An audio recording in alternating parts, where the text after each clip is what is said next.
Okay guys, ever wanted a hero section with strong dual call to action buttons without a complicated setup? Well, this section keeps it clean while giving you full control. Today we're adding this hero section to your store. So let's not waste any more time, let's jump straight into it. Open your favorite browser and search for Shopify App Store. Click on the first link. This takes you straight to the official Shopify App Store. From here, you can install any app based on your needs. Right now, we're searching for Section Kit in the search bar. This is the app that makes building your store so much easier, genuinely. Open it and install it. The process takes just a few seconds, exactly like any other Shopify app. After installing, go to Explore Sections and search for Hero. You'll find this section here. Click on More Info and purchase it. All the details are listed right below if you want to read through them.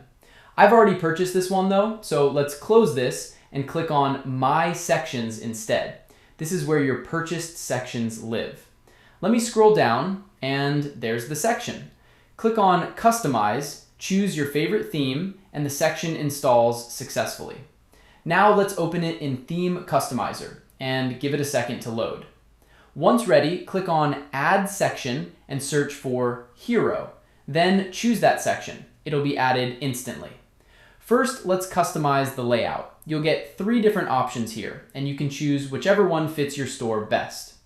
Layout 2 also lets you add an image, and you can change the lazy load image button too.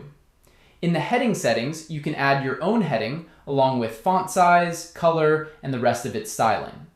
Then comes the button settings. In the primary button, you can add button text, a button URL, and change its color. The outline button works the same way. Add your text, URL, and adjust its color too. After that, you can customize the section's color, and below that, spacing and section width, all fully adjustable based on your own store.